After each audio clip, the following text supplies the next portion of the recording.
So for yoni massage, can you walk our listeners through how, like, what is the process? What are you doing for that? I'll put my fingers inside of them and be like, After you have a baby, everything is just loose for a while, right? Together. You cannot physically constrict. And I had the most predictable, reliable orgasms without trying. you start to get a sense of like, oh, I'm in this pattern with these dangerous men because I'm reliving my fatherhood wound. Just because you are wet or just because you are engaged in sex, that you are aroused, getting pleasure, and achieving orgasm. None of those things are true. But it wasn't until I learned to like soften and relax and not clench that I actually started squirting. There's all these different kinds of orgasms. We're told to bear down, clench right before an orgasm. There's cervical orgasms, there's anal orgasms, like there's just so many different ways to orgasm. Heartgasms are a thing, boobgasms, cosmic orgasms, angergasms, like Leela, thank you so much for coming on the show. I was so excited when Coral introduced the two of us on the internet, and then I saw your book come out, and I was watching your little book launch party, and then I was following all of your posts for that retreat that you had, because I was trying to get you on for Valentine's Day, and it looked so spicy and so fun, and I was so jealous that I didn't know about it sooner, so I was like, I would totally have gone. So I want to know about that weekend specifically, but thank you so much for coming. Yeah, thank you, Candice, so much for having me. And thank you to the listeners for opening yourself up to this sacred and sexy conversation. Yeah. Okay, so Tantra for beginners. Give me like a quick run through, because I feel like it's one of those subjects that's getting really popular right now. And then I don't know anything about it. Like, I know a little bit of the catchphrases that you hear, so like Kundalini experience, and then a lot of people have like this hypersexualized version, and then other people criticize that and say, well, that's not Tantra, it's this whole other thing. So for your definition of Tantra, and for people that don't know, how would you describe it? Yeah, you're hitting the nail on the head here. There are so many different modalities and lineages of Tantra. There's like classic, more authentic Tantra, which even within the more authentic, lineages of Tantra, there's like over 50 different schools of thought, and some are very monastic in nature and not sexual at all, and others are a little bit more explicitly sexual and have orgies as a part of their like ritual, right? Mm-hmm. And then you have neo-tantra, which is the more sexualized type of tantra that a lot of people in the Western world think of when they think about tantra. And then you have Egyptian tantra, and you have Taoist shamanic sexuality. There's even evidence of tantric lineages within Christianity. Ooh. So it's kind of this world that is really broad and expansive, and there's so many different ways to explore and play. But I like to go to the root of the word, which is, Tantra, Sanskrit word, ancient Indian, or East Asian language in which many tantric texts and Hindu texts were written in. And in Sanskrit, Tantra is two concepts put together. So tan means to expand and tra means to liberate. So when you're living a tantric lifestyle, it's really about expansion and liberation. And what I love about that definition is that it is so broad and therefore like subjective. What is expansive and liberating to me is very different to you. Mm-hmm. And so it's really this modality of like calibrating and being curious about where is my growth edge at this time. And I think that while Tantra has been highly sexualized, it's not like sex is one tool in the toolbox. Mm-hmm. And I think that it is a really beautiful way for people to discover this world, because to me, sexuality is such an area of growth for so many of us, because we have, an inherently traumatizing sexual education by and far. Not everyone, but I would say like most people in America didn't escape school sex ed, which is very shame and fear-based, religion, our parents, early sexual experiences in which like both parties usually don't really know what they're doing, So it's hard to grow up in this world without having some level of like sexual trauma or ick or whatever. No, yeah, I totally agree. So, can you elaborate a little bit more on the Christian tantra practices? I've never heard of that, and some people are probably going to go into the comments right away and say like, "This is witches." Blasphemy. Yeah, like what are you talking about? Which fine, like all good, all good. And I'll say, look, I'm gonna say a lot of things today. Mm-hmm. Some of them might land with you, some won't. And it's a very tantric perspective to be like, there is no right or wrong. Whatever resonates with you, take it, run with it, use it. If something doesn't land, awesome, all good. I'm not going to take it personally. I want you to find your definition of liberation, sexual liberation, intimacy, etc. Mm-hmm. So the modalities of like the Christian perspective of Tantra, a lot of it originates from Mary Magdalene, actually, who had her own gospel, and that was, removed from the Bible or from the original, Christian text. There's also lineages of like Gnostics, which are a little bit more tantric in nature as well. My favorite book that kind of like gives Mary Magdalene's perspective is the Magdalene Manuscript. It's very woo-woo. It's very witchy. It's very like, you got to be open-minded for it, but I really enjoy it. And the idea is that Mary Magdalene was Jesus's equal, and there is this concept of divine union, sacred union that happens when two beings come together. And the idea was that Mary Magdalene actually was a priestess who initiated Jesus into his highest healing abilities. Ooh, that is going to ruffle a lot of feathers. Let's ruffle them. Yep. It's going to ruffle a lot. It's going to land with a lot of people. Like for me, I really struggled with Christianity because I felt like there was a lot of hypocrisy. And I also didn't see any feminine perspectives. And it felt like throughout a lot of the Christian, like I grew up in the Midwest. I grew up going to church, like all the stuff.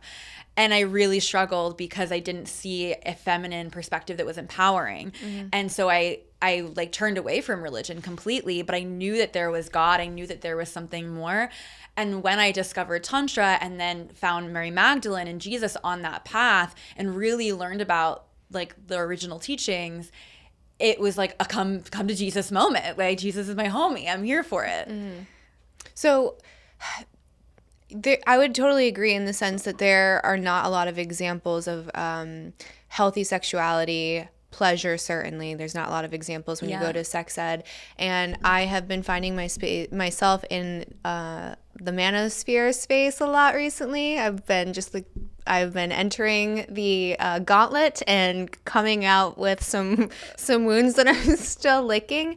And there's this idea that is perpetuated over there that a woman's sexuality needs to be harnessed or bridled because we can't handle it. And if left to our own devices, we make terrible decisions. Ooh. So I love it. So I would love your feedback on that perspective. I disagree. Yeah. I think everyone makes shitty sexual decisions, like both men and women. And a lot of that comes down to we weren't properly taught delayed gratification, alignment, how to have healthy, safe sex, like what you should expect or before you engage in something that's intimate, right? Like without it being ideologically driven. Like there's a lot of reasons we all make shitty decisions. And I don't think that you can just blanketly say women make terrible decisions, so men and religion have had to bridle it for our own good. For our own good. Yeah. I have so many thoughts about this. I'm really excited to just like drop my wisdom here. But you said you were going into the manosphere? Yes. What is this? I have no idea what you this know what the manosphere is? No, is? I have no idea. Okay, so they call themselves red-pilled, but I correct them and say black-pilled because a lot of them are very cynical, and it's just there's no point to enter a relationship. The legal system is fucked, so marriage is pointless. All women are whores, so you're better off just sleeping with random women because you don't have to deal with the headache of maintaining the relationship. It's just woman hating essentially, and it's like a bunch of men that have either been hurt, traumatized, or are fearful of the feminine, so what they do is just kind of like cast it out entirely. Shame. Yeah. I have a lot of compassion for that, actually. Mm-hmm. I feel that it is a really difficult time to be a man. There's a lot of shame and blame being put on men by a lot of women. And I just think that it's really important to acknowledge that men are victims of the same culture that women are victims of in completely different ways. And just dropping a note here, like, oh, like I can just feel the loneliness and the fear that's like coming from that collective. And anyways, let's talk about the dark feminine though. Yeah, let's get which into is it. what I like to call, like, as you were saying, like, wow, there's so much power for women in their sexuality, as well as in their intuitive capability, as well as in their emotional range. And this is what I like to call collectively the dark feminine. So we have the light feminine, we have the dark feminine.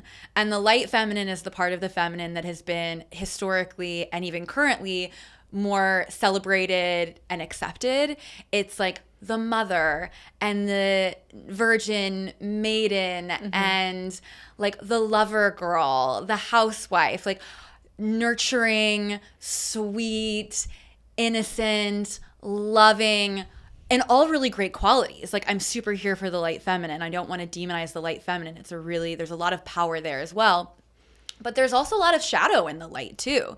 There's the martyr, there's the controlling mother, there's the naive, innocent, easily manipulated young, expression of the feminine, and those are all shadows of the light. So you have the light and the dark, and then you have shadow or distortion. And there's this misconception that the light is the only place that God exists, or that there is divinity, or like that's the divine feminine. Whereas there is just as much godliness and divinity in the dark feminine in its holistic expression, in its harnessed expression. There's also shadow of the dark feminine, which is what we often see portrayed more than the like holistic dark feminine. So you have the seductress who's like manipulating men, tearing families apart. You have the like witch intuitive that's like, creating mayhem in Disney movies. You have the emotionally chaotic woman that like can't control how she's impacting a space, how she's impacting a room, how she's impacting others with her emotions, right?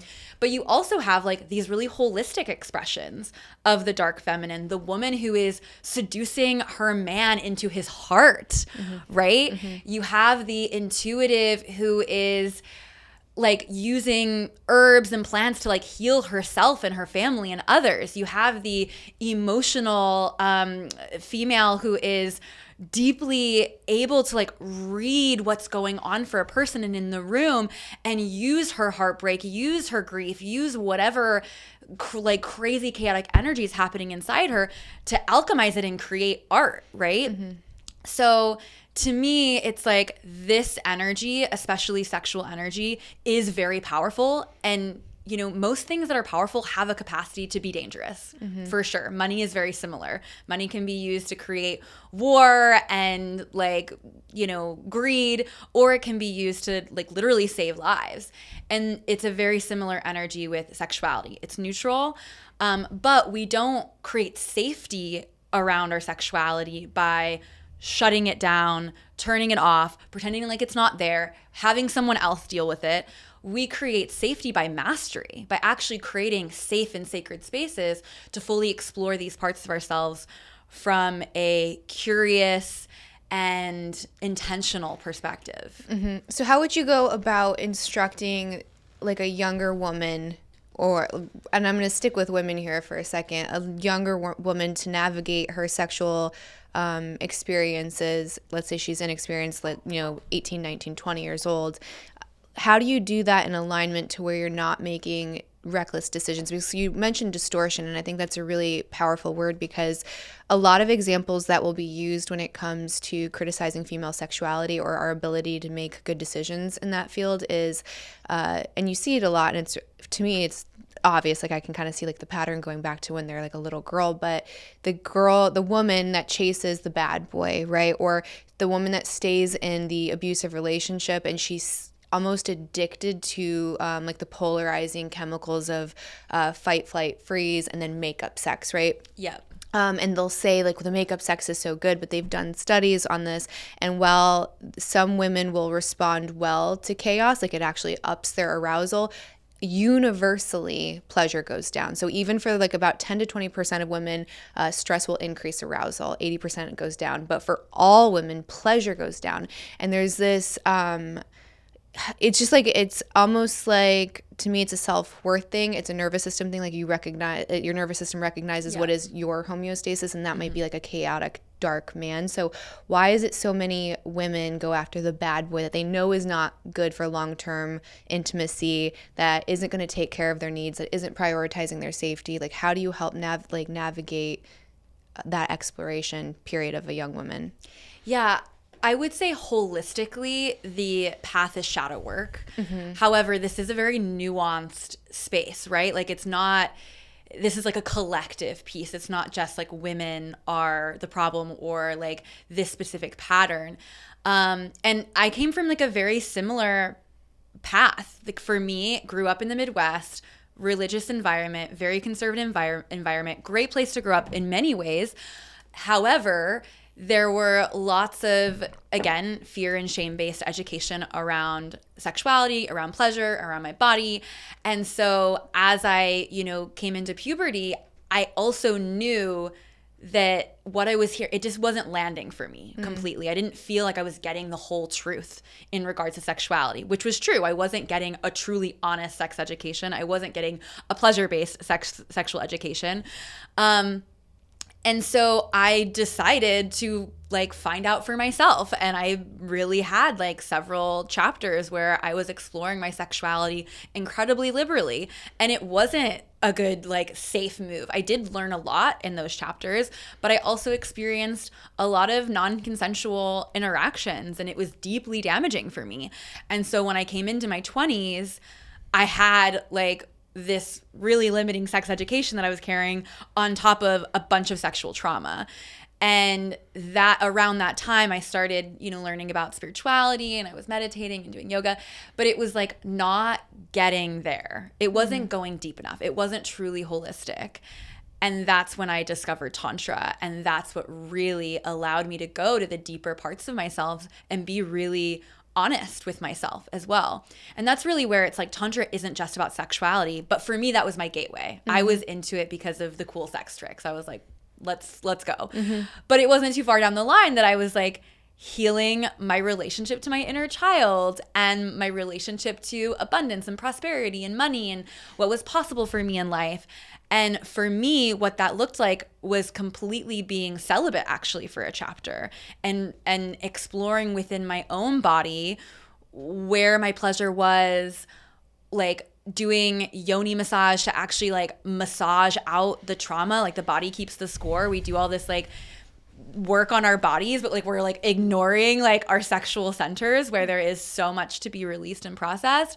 And then being really intentional from there about the spaces and the types of people that I connected with, and also empowering my intuition. Like, once you, again, like reclaim more of those dark feminine energies, including your intuition, you start to get a sense of like, oh, I'm in this pattern with these dangerous men because I'm reliving my fatherhood wound, or I'm addicted to the drama. And is there a healthier way for me to get that like rush in my body than like, engaging with a toxic person? And I'm not like, I don't have like the full scientific background on this, but the feelings that we get when we're really angry, like that like heightened sense, is very similar to like the heightened sense of excitement and joy.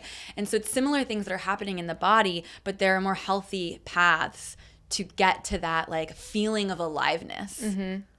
Yeah, I agree. And the yoni massage is really interesting. It'll sound woo, and some people, they criticize that book so much, even though there's so much data in it to support all of his theories. Yeah. So when you go to have a baby, what a lot of people do nowadays is they'll send you to a pelvic floor specialist, and they'll do like these little electric readings. They'll put these little diodes internally, and it'll map your entire cervix, and you'll see where there's tension, if there's any kind of like asymmetry that's happening. And what they will say if you ask them about patterns is like certain areas, especially on the outside, will be like almost painful. If anyone does any like trigger point fascia release, right, with like a lacrosse ball, and you'll get to something like, oh my God, I'm barely touching it, and that's excruciating. You'll see a lot of pain on the outside of women that have experienced sexual trauma. So they'll have to work that out so that you can help like safely deliver a baby. A lot of women that have been stuck in chronic stress and flight have like a really tense pelvic floor. So and that was me. Like it was insanely just like it was constantly contracted and tight. So I had to spend months actively releasing and letting go.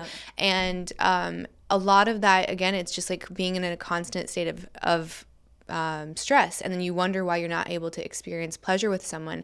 And a lot of that is like shitty sex ed, because we're told we have to be tight. We have to be so tight so that he can enjoy himself, when in actuality it's like closing you both off to experiencing the most pleasure. And I learned this after my firstborn, because after you have a baby, everything is just loose for a while, right? It is just there. You cannot physically constrict. And I had the most predictable, reliable orgasms without trying. Really? Like, oh my God. it would be like, and I was like, what is happening? I thought sex was supposed to be terrible after babies, and this is like the best sex I've ever had in my life, because it was just like, whoa, we're like relaxed finally. And it was the same experience for him. And now I'm back to my old patterns, and I'm like still actively trying to work on releasing. And I definitely want to get into that part of your book as well. But we hold on to so much of our stuff, and there's all of these tools that I think we dismiss. And that's why I love that you're doing these workshops, because you're showing women like there's so much more available than what you think that there is. Yeah. And also, teaching men more about like the female anatomy and how to honor a woman. Like truly, like there is a temple, like yoni is the Sanskrit word for pussy, right? And so like it actually translates to sacred space, temple. And like thinking about this fact that every baby like comes through the world like through a woman's legs, like that's a portal between the spiritual world, the physical world, if you believe in that, right? If you believe that there is a spiritual world. And so what would it look like as a partner to honor a woman's body like as this sacred portal, not just for babies to come through, but like for like goddess divine energy to come through. But I love what you shared about like your experience with childbirth. I'm in those like preconception stages, and like the stories like that, it's just more people need to hear those stories, because we hear like all of these horror stories about birth and postpartum, and yes, it's challenging, and I'm sure that you had many other more intense initiations around it. But like let's also take the moment to really celebrate like the wins, and that makes a lot of sense to me, and I really identify with that. So for yoni massage, can you walk our listeners through how, like, what is the process? What are you doing for that? Because I need to go do that later. I'm like, I need to relax. We'll get you hooked up. Yeah. So there are different types of yoni massage, and I'll kind of share like the two main types. So the one is like more pleasure mapping, which is like reorienting the body to like what is pleasurable for you, and being open to discover like where there are different erogenous zones in your body and on your pussy that you might not even be aware of. Most women associate sexual touch with a more like, if you had yin and yang, like a more yang energy, a more intense, fast, primal, spontaneous, intense. Like that's what we see in porn. Like even when we go get a massage, it's generally more of like that, like get in there, like intense energy.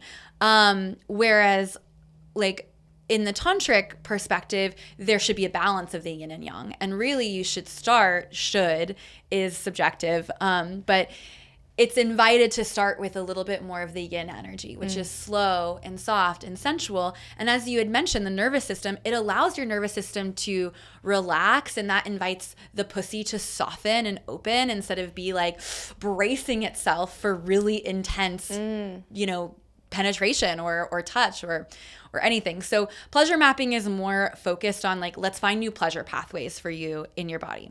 The other type of yoni massage, which is kind of more what we were alluding to, is called sacred spot. And sacred spot is a deep tissue massage for the energetic, emotional, and sexual body. And so some people call the sacred spot actually like the G spot, but for me, because the G-spot holds, like they say the G-spot holds a lot of tension and trauma. And that being said, to me, the sacred spot is much bigger than that. The sacred spot could be anywhere in your energetic, emotional, or sexual body where you're holding tension that wants to release, that then on the other side has the capacity for pleasure. So when you go in for a deep tissue massage, they're looking for knots, right, to work out. And it's the same concept. You're looking for knots. You're looking for places where energy has been like stuck, contracted, emotion or energy in motion has been trapped, and you're working that out. And so that type of yoni massage, like it like might not be really pleasurable at all, but very often when you go in and you find that knot and you work it out, there is pleasure on the other side. It's like, So for me, sacred spot has looked like, from as energetic as just saying no, like being in a yoni massage and actually stopping it, and that being my edge, that being the part of me that there was tension around, like saying no for all the times that I didn't get to say no. But it's also been, you know, like de-armoring my cervix and really going deep into my pussy and finding those places where there is scar tissue or there is contraction or it's just like hurts, and working out that tension. Yeah, when I went to the pelvic floor specialist, after they identified where there were like basically like knots, essentially, she would go in with like a finger and just pressure point, and I would have to actively like, because it was really, really intense. And I mean, I don't have sexual trauma per se. Like I don't want to use that word because I think that that's deserving for like more extreme experiences, but definitely like times where you're like, I didn't really make that decision in alignment, you know what I mean? Or just like, again, walking around super tense. Do you like using a wand, or do you like a partner to do it, or do you like doing it yourself, or any of the above? Kind of a mix. And what I'll also say is like, what I would say is probably different from the pelvic floor specialist that you went to is that, so generally if I were to do a yoni massage or I would have someone do one on me, it would include like, it would be like a 3-hour session. Oh, wow. Yeah. So, and it would start with like, let's have a talk, like it's kind of like coaching or like therapy. Then we would go in and maybe do like some breath work things, because breath is really important. Breath, sound, and movement are the 3 basic tools of Tantra. And also they're really important for empowering you to actually like release the tension and to relax and drop into your body. And then we would go in and do a full body massage before even like going to the pussy. So, and then even then, like oftentimes like with a de-armoring session or a sacred spot session, there would still be some pleasurable touch too. So like if my husband was doing this on me, he would probably be like stroking my clit and at the same time like massaging the knots. And so it's generally like for a lot of people, you're able to hold more of the intense sensation, pain play, etc. When there's pleasure alongside, like it softens the serotonin, the dopamine. So it's like, it's still intense releasing those things, but it's not as like clinical generally. Yeah. I'm sure that's probably a lot more impactful. I mean, I don't know. Like, I think it's all impactful, but I would rather have it feel the other like one, yeah. sexy with my husband at least a little bit. He is also like a fucking wizard, so I am very fortunate. Anyway, so your question though was tools and practices, tools. Like if you can do this by yourself, so if you're obviously not going to do full body massage on yourself, but you could probably do some spots, right, to maybe get yourself, like, would you recommend that? Yeah, I mean, that was my entry, really, was doing this work on myself. And it's so empowering to know, okay, I can actually heal myself, and I can actually, you know, I can rely on it. It builds a lot of self-trust as well as, again, mastery in this world. And it, like, you know, there's nothing better than being able to just lean back and receive with someone that you know knows what they're doing and is safe and you trust them. So if I'm doing it on myself, I do like to use pleasure wands. Particularly, I really enjoy like crystal pleasure wands, which I have suggestions for brands if people want them. But those are really amazing. I really enjoy those. And there are certain ones that are like kind of curvy, so you can like hit more spots. There's even like one called the cervix serpent. So it's like a little bit thinner. It's easier to get all the way deep to your cervix, where a lot of women feel a lot of tension, like especially you'll know this if someone fucks you really deep, it hurts, which is what happens for a lot of women, especially if they're not fully aroused and warmed up. But yeah, I mean, so this is something that we do teach at our retreats, our co-ed retreats. And I also do demos like within some of my other, like I have a women's only container and we'll do demos of it in there. And then if you're looking for someone to just go to, there's a website called sacredarrows.com, EROS, arrows, sacredarrows.com. And there are practitioners there. However, I would recommend a high level of discernment going that route, because even myself, I found a practitioner on Sacred Arrows that like completely crossed my boundaries. And that was like my first experience of receiving a yoni massage and was like deeply traumatic. So I do have people as well, if you're interested in this, it's something that I do occasionally. It's not as big of a part of my practice these days, but I also have, you know, a couple of male practitioners that I recommend and a couple of women practitioners that I recommend as well. Okay. Yeah. I mean, I personally am interested in that for sure. Because one of my biggest things is receiving, and I would imagine that's probably common amongst a lot of women, is I think maybe I heard you even talking about this on a podcast. It's, if I'm in a position where I'm not like actively giving or participating and it's just me and I'm just supposed to be receiving, I immediately am like, is he okay? I'm taking too long. Why doesn't it feel good yet? Like, right. It's all of this negative talk. And in my more like immature state of like the feminine and sexuality, I would blame the guy, right? Which is so toxic and unhealthy. And I was unaware because, again, shitty sex ed, but I'd be like, oh, he doesn't know what he's doing. Can you speed up? You suck, and making it all external. And then I did this in-person intensive with Emily Fletcher, and we did like sex magic, but it was all solo play. And I remember we were like in a circle and doing it, and I had a little bit of performance anxiety, which was really interesting. I didn't think I was going to have it, especially given my background. And I noticed that the same shitty talk that I would say to a guy, even if it was just in my head, it was happening. And I was like, oh, this is a you thing. Like, this is just you being overly critical, and then having all of like a very goal or end goal oriented experience, which is gonna, I mean, that doesn't lead to the best experience in general. You want to be present and not just like focused on a goal, right? So it put a lot of things into perspective for me. And I'm like, why am I so uncomfortable receiving? And that shows up in other areas of my life as well, right? Which is why I love like the tie with sexuality, because people kind of don't take the value or the gravity of the situation. Like they think it's kind of just hedonistic and it's shallow and there's not more to it. And it's like, oh, that's all she cares about. It's like, no, the patterns that you're going to see here are almost guaranteed to like stem out into the rest of your world. So if you have a lot of negative self-talk, if you have a lot of goal-oriented things that you're rushing through, if you have issues receiving, that's going to show up in other facets of your life. Like, I can't take a compliment to save my life. I get weird and I'm like, oh, okay. Or then I'll immediately do the self-deprecating thing. So someone will compliment you, like, oh yeah, but you know, I had to spend 7 hours, or it's not that good, or like you minimize it because you can't just like accept the thing in its fullness. There are so many different things that I could say about this, but yes, it is incredibly, incredibly powerful to be in an environment where all you have to do is just be and feel. And that's really what yoni massage, as well as linga massage, is about. You know, for men, it's very similar, and maybe even exacerbated more so, because for men, like, they tend to be the ones that are facilitating the experience, like moving it along, and also like thrusting. Like, there's even more of a like, I've got to keep the experience flowing. And so for a man to receive a tantra massage and to be able to just lean back and receive and not do any, like, it's actually like really mind-boggling and even challenging for them. But what happens is when you're receiving in that way, you're able to just be in your body and begin to get curious about, like, how does my sexual energy move through my body? How can I master this as a man?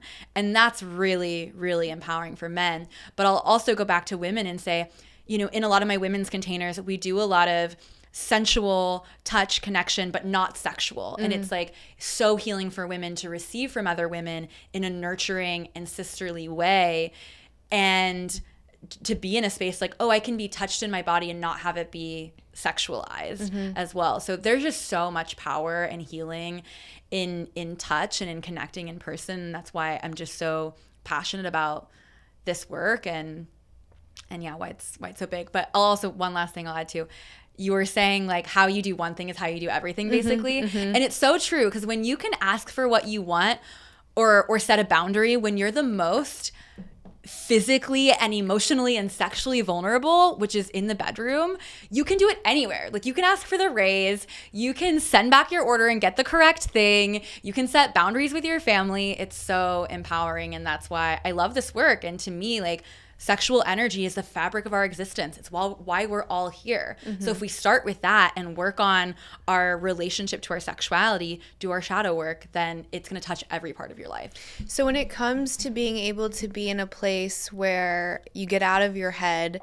and you get out of that talk of, I guess, like people pleasing and just receiving, do you have any tips for women who really struggle to kind of settle into that space?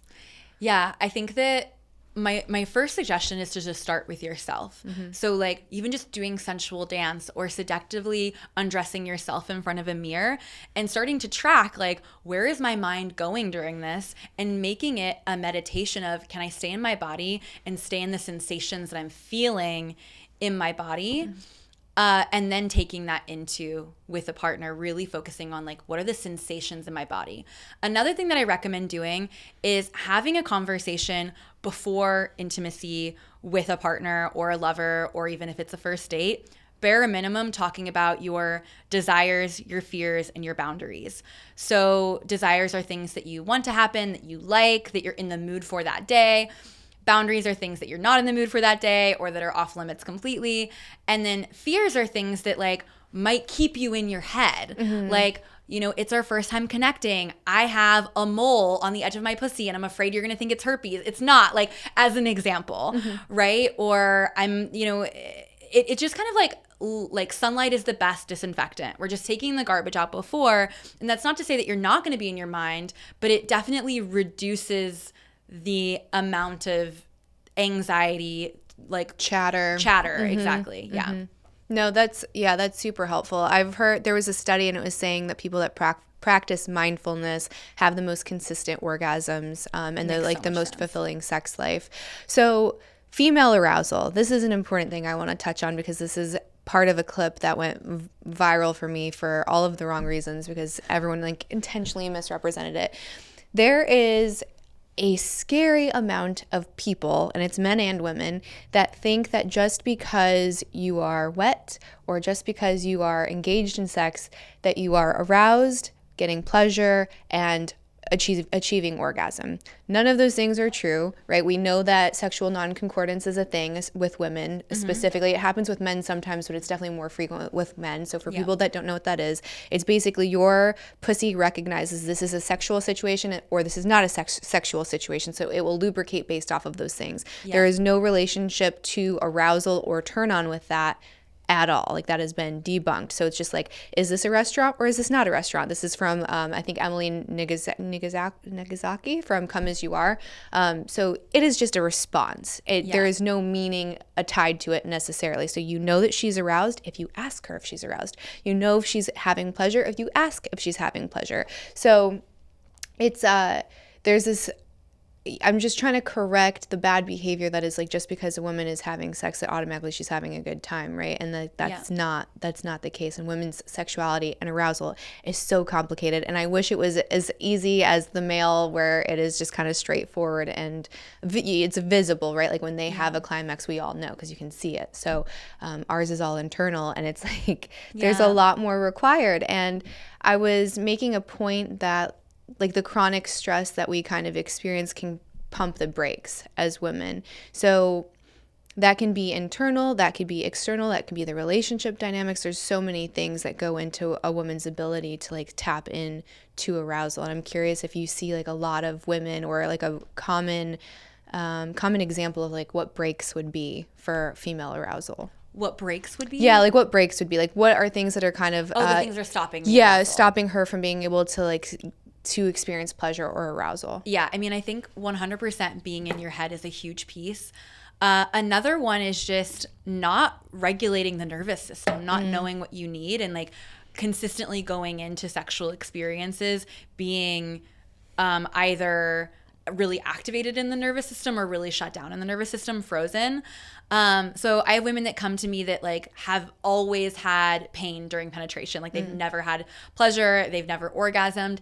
And like 9 times out of 10, all that I have to do is teach them how to relax when they exhale. And like, that's it. It's just like, you know, I'll put my fingers inside of them and be like, take a deep breath and then exhale and like relax your pussy. And then they start to feel like, oh, I'm connected to my body and I have sovereignty over, you know, how my body is receiving a sexual situation. So that's like the number one piece for women. And very often it's like, okay, well, how do I get to a place where I'm even able to be with what's going on in my body? And that means getting more connected to your body and figuring out how do I track when I am activated or when I'm disassociating, and how do I bring myself back into my zone of tolerance, as well as how do I like expand my zone of tolerance. And zone of tolerance meaning like where you're able to actually be fully in your body. And the truth is, and this is kind of a quote, it's not a direct quote, but it's taken from Jessica Benstock, who is a woman that I trained with around the nervous system and being trauma informed in the body. She doesn't work with sexuality really much. It's just broad. But she says that the most powerful person in a room is the one that is the most regulated and aware at the same time. And so to me, to be empowered is to learn more about my relationship to my body, to my regulation, and being really conscious and aware of what's going on for me. Like it's like radical ownership. Yeah, no, that makes a lot of sense. I feel like the nervous system regulation space is also getting really popular right now. Do you have favorite practices or ones that you would caution against when it comes to regulation? So I ask this because I briefly worked with this woman that has like a program, and it's amazing, and she brought it to my awareness. Like a lot of these things that we're using for healing right now, we're using it as a panacea without elders, and how dangerous that can kind of be, specifically psychedelics, and how like shattering and unnerving that can be to your nervous system. And if you're already dysregulated, that's just like exacerbating the issue, and you might have a moment of where you think it's a reprieve or it's healing, but it's actually doing more damage in the long run. So she's very cautious about things like that if you're going into the space already from a dysregulated place. It's so true. Even like ice baths. Like ice baths are putting you into like basically a trauma response. Like it's freaking your body out. It's like going into survival. And that's not to say that there aren't health benefits, all of that. Like I'm totally, if you love ice baths, they're working for you, keep it up. But I think especially for women's bodies, we need more like hot baths. Like we need more bubble baths, warm water, softening our bodies, softening our nervous system. As far as favorite practices go, I mean, breath work is really valuable. Meditation is really powerful. But it's even in like the micro moments of the day. So, you know, many years ago when I like was first, you know, getting into Tantra, I went to a couple that did, you know, it was kind of like body work, but like I was fully clothed. Like it was like more of like the white tantric, energetic tantric space. And they told me, they're like, oh my God, like you are holding, like you were just flexing your lower belly. Like this entire time you're just flexing your belly. And like it's as if you're moving through the world with like, oh, like constantly tense, like bracing for, you know, some type of impact. Generally, like we wouldn't be like punched in the stomach, but like, you know, energetically by what someone could say, it's like our bodies are like protecting themselves, right? And so to me, my journey has been about seeing my body as the mystery school and becoming hyper attuned to like even the smallest like contraction or opening. Like how do I feel when I step into a space? And so after that session, I remember I went to go meet up with a friend, like someone that objectively you would think, okay, like this is someone that loves me and that I can trust and I can be my full authentic self around. But I noticed I started to talk to her about some Tantra stuff, which I hadn't talked to her much about before. And I was like, oh my God, I'm doing the thing. I'm tensing my stomach. I'm bracing myself for her reaction. And so there was this moment of, am I really in a life-threatening situation where I need to do that? Let me take a deep breath, ground myself here, and relax and soften and know that even if she does reject me, I'm going to be okay. And so that's one example of what has now become my life, which is, and now, I mean, that was a really intentional thought, but now it's more automatic. Like I'm constantly doing this. Does it make sense? No, I think so too. And that speaks to me because I still do that. I walk around tense all the time as if I'm going to get punched in the stomach. And part of mine is my mom was looks obsessed growing up. She was a bodybuilder. She did some modeling, and she would always comment on other women's bodies when I was little. So I put a ton of value on the external and how you look and how you're perceived and if you're attractive or not. So I remember from a young age thinking like, keep it sucked in, keep it flexed. And then that just carried on into adulthood. And then, years later I find out, oh, your pelvic floor is a mess. Well, of course it is. Of course it is. And I don't know. I hope that at some point it'll be natural as it is to keep everything tight as it is to just walk around relaxed. But I'm certainly not there yet. It's like it's a very concerted effort. Yeah, absolutely. I guess going into that, I learned this maybe 2 years ago that when you're orgasming, like there's all these different kinds of orgasms. Specifically, we were told to bear down, clench right before an orgasm. And that is kind of like the most superficial, quick, least pleasurable one of the options for women. I'm like, what do you mean? Because if I don't, I'm not going to be able to get there. Yeah. Is that true? So every woman's body is different. And so as I share what I will say over the next couple of minutes, there's nothing wrong with you. Every body is different, and different orgasms are achievable for different people. The erotic blueprints are a really great resource for like expanding your orgasmic potential and beginning to understand like what works for your body, what doesn't. The Woman's Anatomy of Arousal is another one. But for me, I was very similar that's how I used to have most of my orgasms was by more clenching. But it wasn't until I learned to like soften and relax and not clench that I actually started squirting, right? So because like squirting is kind of different. Like you have to like let go more than like hold on. But there are there's cervical orgasms, there's anal orgasms, like there's just so many different ways to orgasm. Blended orgasms are my favorite, where you're having that, more clenchy orgasm, but you're also like having pleasure in another area that's making it more expansive. Heartgasms are a thing, boobgasms, cosmic orgasms, angergasms. Like I have a whole bit on like orgasms, but yeah, there's a lot available, and Tantra for me has been like the gateway into expanding what that can look like and like understanding the energy. And a lot of that through breath work, so you're changing how you breathe in order to be able to access those? Some of them, for sure. Some of them. Specifically, for me, heartgasms can just happen, but I've also done a lot of work to kind of like understand how energy moves in my body and create like basically the idea here. We'll get into like the Kundalini bit here. Yeah. So as you mentioned, like Kundalini is one of the things that people think about when they think about Tantra. And the Kundalini is like our Kundalini chakra system. Kundalini means coiled snake. And the idea is that this life force energy, which is synonymous in a way to sexual energy, but it's actually so much bigger. Like to me, you can be turned on by life, but so many of us only feel that aliveness in sexual situations because that's what we've been conditioned to feel. That's where we've been conditioned to feel it, or where we allow ourselves to feel it. But like I'll notice now, like I'll feel that like arousal when I see like an old woman in a dope outfit. I'll be like, that is turning, like that's my Kundalini is alive, and like I don't want to fuck her, but like I feel anyways. So the idea is that like you have these chakras, which are energy centers. You have 7 of them, starting at your root, which is at like your base where your ass is, and they go all the way up to the crown of your head.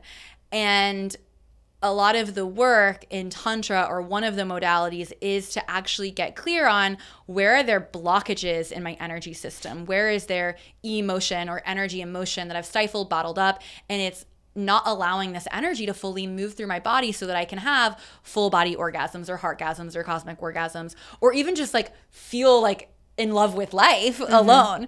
And so I've done a lot over the years to like be aware of where am I holding things in my body so that there's a more clear channel where it's easier for those types of experiences to happen to me. But the first time I had a heartgasm, there was no sexual like thing happening. I was actually on a mushroom journey, and I was like completely on my own with a blindfold on, and it was like this energy just shot right into my heart from my pussy. It was like, and it was incredible. Good for you. Yeah, it was great. Yeah, that sounds wonderful. Yeah, energetic, or it's like that was like a type of energetic orgasm, I would say. You can also have more sexual heartgasm, but that was like a type of energy orgasm. Mm-hmm. No, I mean, I fully believe in all of that. When I was getting ready, because Emily Fletcher like came into town, and I wanted to make sure I was like wildly prepared for her. I was reading Mama Gina's like I was just like immersed in a lot of this stuff. Nice. And I felt like afterwards have you heard of like the extended orgasm? It's like the 1 hour long orgasm, and they say that I don't know whose left it is, but it's like left of the clit, and like that's the spot you're supposed to kind of focus on, and it can create like this wave that you kind of ride for an hour. And I was like, I gotta find the material on this. I couldn't find it to save my life. But what happened is after Emily had left, it was just available. Like one of like the more recent encounters I had after like her seminar, I'm like, whoa, what's happening?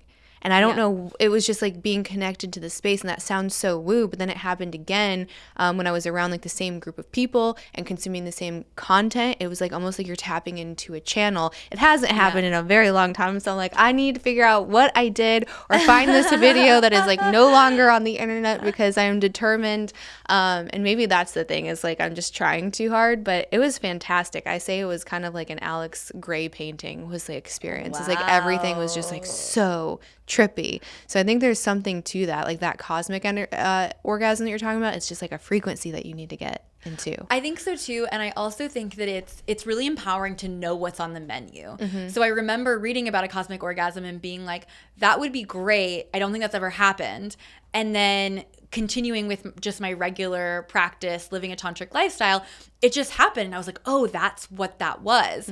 And then you start to understand, okay, like the conditions that brought me there. And I do think being non-attached is so important for orgasm in general. Like pleasure is like water coming out of a faucet. You kind of just have to put your hand under it and like feel the flow. If you try to grab it or push it away, or it's just not how pleasure works. It's the same with emotions. If you try to like push away grief, anger, whatever, it's like that doesn't work. It's water. It just needs to flow, and you kind of have to surrender to it and see what's available. And the thing too is like there have been times where I was like really trying to make myself squirt, and it like wasn't working. I was frustrated, but as soon as I released the need to squirt, like something else happened. Something else was available, like a different type of orgasm that was actually more of what I needed, like a cathartic experience. So that's a big piece of Tantra, is like letting go of the expectation and seeing what's available. Yeah, and that's probably for both parties too, right? Is like not being, I think they call it circular sexing, where there's no goal. It's just like to be present with each other and just kind of like keep going, instead of like and sometimes that's all that you like, that's all that's available, right? Like if you are busy, or if you've got kids, and like this, if we're gonna do it, like this is it. So there are times where that's appropriate, but what I love about the Tantra work and what I've read so far is like carving out that time and making it a priority. And one of the things I think you mentioned in here was like taking like 4 hours, right, to like even intimately connect through conversation. And that's gonna, like, I think it was once a week was the suggestion, at least. Yeah, I mean, it depends. Like everyone's different, and I'm gonna be real, like my husband and I don't do that, you know? And we're very, very connected. So it's more of like there's you like really want to rebuild your intimacy and your connection, and like this is the path. 4 hours once a week, set aside that time, Tantra date night. But eventually there's more of like a maintenance schedule. And so for me, that's like one time a week, at least an hour. Then you maybe have like, you know, like a bigger night once a month, and then once a quarter you have a weekend, and then like once a year you have a whole week or something. Like that would be more of like a maintenance like cadence.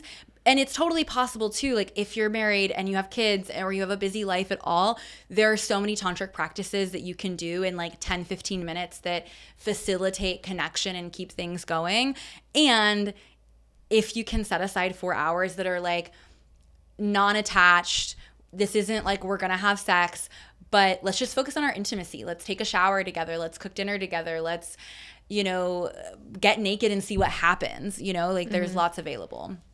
What about the one process that you describe in your book where it's like an anger protocol? So to kind of like do a release. And again, this is one of those things that on the surface people can dismiss so easy as woo and unimportant. I mean, anecdotally speaking, I think that was one of the biggest access points for me to be able to experience that pleasure is because I did that full, they call it swamping, like that full release. This is also in Come As You Are, and this is the neuroscience. It's actually resetting your nervous system. So every other animal, they call it closing the cycle. So you would have some kind of stressful experience.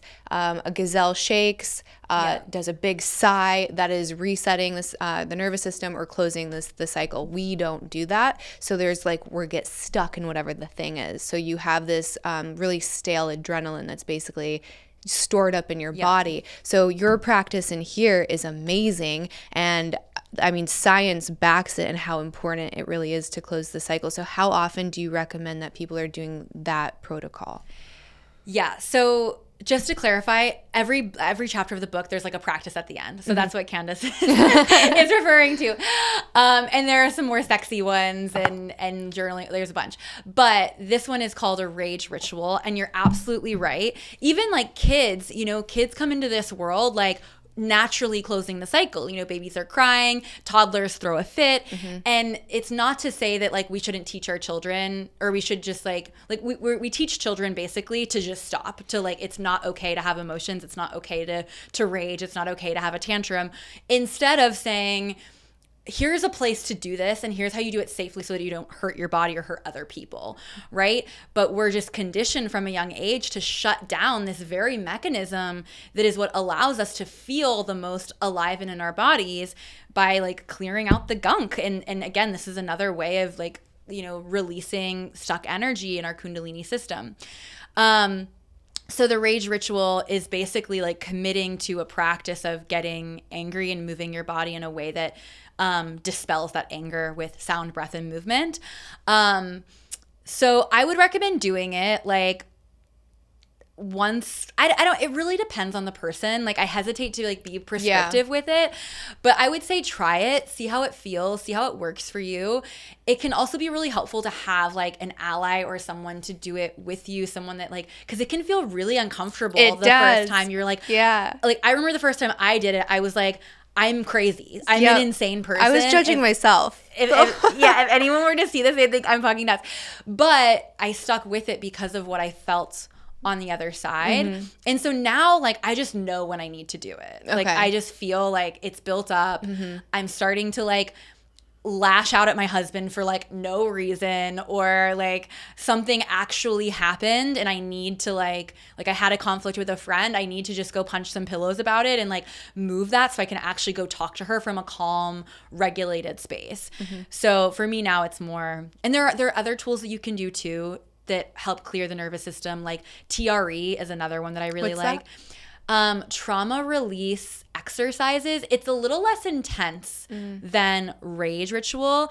It's also, I'm like, I use it. I'm not like certified in this. I'm not an expert, but from what I remember, my teacher teaching me was that it came from a scientist who was in the bunkers in World War II in London, like when there were bombing raids, he was underground and it was like a bunch of families, and he would notice that the kids were just like it looked like they were having seizures. They were just like naturally like twitching kind of. And he was like, what is that? And then he would also notice that the kids weren't really affected at, like, they were like on with their day after the bombings, whereas the parents and the adults were like deeply stressed. And basically what he realized is like that's like the gazelle, like we're built the same way to release that trauma naturally from our bodies. And the kids were just doing it, and they weren't raging, but they were allowing their nervous system to talk. And so like I could literally just do it right now. I'm very sensitive.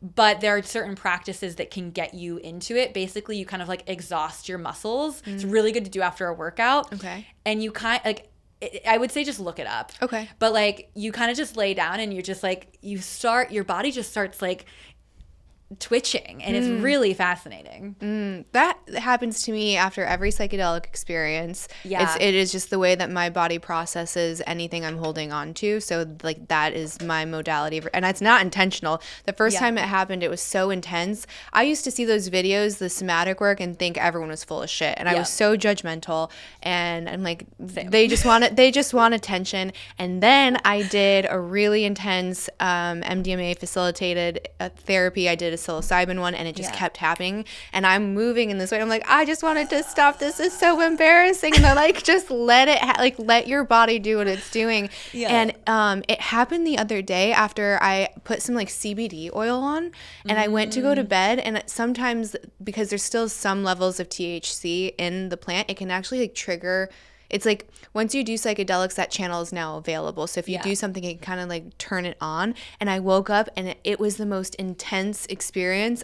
And I'm like, I can't stop. And I'm by myself. And how do I ground? And it was really scary. But I'm like, obviously something needs to be released, and I don't know what's happening, and just don't overthink it. But it's very real. And again, if anyone's judging, I don't judge your judgment, because I was on that side too. But I'm telling you, it is powerful, and it's a real thing. It's so powerful. I also do it naturally, like after sex. My body just goes into shake a little bit. Yeah, like especially my knees and my legs. Mine like, too. Will just like mine too. Especially if it was like really good sex. It's like that's healing. Like that's rewriting your nervous system. The fucking is healing you, and now it's like that's what's happening. Yes. I was like, why is this happening? This is so weird. Yeah. There are ways to like they say put on the brakes. Like so if you have that and you're like, I need to like stop, or it's getting overwhelming, because it's kind of like a workout. Your body is like moving itself. But basically you just kind of like go like this with all of your like, you put your like legs straight up in the air and like flex it, and then put it down, and that helps relax it and stop it. Interesting. Yeah. Yeah, I'm going to try that, because sometimes it is too much, right? You're like, this is beyond my threshold. Yeah. Another tool that I just remembered around nervous system that I would recommend, like you kind of asked a while back, like how would you like regulate your nervous system? There's this thing in my friend group called the Leela sigh, and it's just a vocal exhale, like, this is so good for you to do. They say that and I don't know where I got this from, but someone told me this, or I read it in a book. I don't remember. But one vocal sigh is the equivalent of like 10 minutes of meditation. Wow. Yeah. And so it's like, which I really feel. And it's uncomfortable at first. I was in a group, I was on like a business mastermind a couple weeks ago, and I was around a bunch of women that were new, and they're like, I want to try it. And so they started to do it. And at first they're like, oh, it's so awkward. But then by the end of the weekend, we all went home, and I was getting texts like, I'm Leola sighing at the airport. And it's like so good. It just like naturally like releases any tension that you're holding in that moment. It's my favorite. See, I didn't know that. My second pregnancy, I would just do it. And I'm like, it was very out of character. It wasn't something I had done before, but I would find myself just sighing in line or something, like in public. And people would just look at me, and I was like, what? And just like, that's not like that weird, but I guess it is. But I found that to be a cathartic. Yeah. I tell my 5-year-old to do that all the time. I call it a lion's breath. I was like, can you do a lion's breath? And I'm like, ah. Oh, I love that lion's breath. That's so cute. And it matches with your name, actually. So it's the same thing. Yeah. I love that you're teaching your daughter this stuff. It's like son. Son. Okay. Yeah. I love that you're teaching your children this. It's like, it's so healing, like as an adult, to see parents that are really empowering their kids in such a way. It's really healing for me. It's insane that we prioritize reading before understanding how your body works, or your nervous system, or your breath, or like movement. We don't teach them that. So I mean, I found a really good school, and they do like yoga at 3, and they teach them breath work. Like those are what we should prioritize. It's just it's a cool little Montessori program. But where you live. Okay, I'm like, in Austin? I'm sure there's some here too. There's so many options now for parents that it is amazing. Like you don't have to just rely on the public education system. There's like, if you want it, it is out there, especially in Austin, because I'm trying to move here, and I was just looking at a bunch of schools. I'm like, where do I need to be to find the best place for my littles? So yeah. Sweet. I love that. Yeah, regulate yourself before you learn all of the other stuff stuff. The other things are bells and whistles. So powerful. So true. Before we wrap up, do you want to tell the listeners if you have any retreats coming up, like self-promote, where they can follow you, all of that good stuff? Yeah, absolutely. So that retreat that you were mentioning that you were like, this looks great, that's the Tantra Love Retreat. So that one actually happens twice a year. Our next one is in a couple of weeks, and then we'll have one in September again. So we typically do one in the spring and one in the fall. And then once you do the level 1, we also have a level 2 available. And then I also have retreats for women, and the next women's retreat is it's in August, 8/8 to 8/11. It's called Pleasure Portal. So really powerful to be, again, like surrounded by women that are really open-minded and working together to co-regulate our nervous systems and working with sensuality and healing our relationship to sexuality. And it's also over Lionsgate, which for the spiritual babes is like apparently the best time to manifest of the year. It's when the sun is in Leo, and it's in alignment with like the star Sirius and Earth or something like that. I'm not like super into astrology, but I feel it. I feel for the those vibes. that are, yeah. Yeah. Yeah.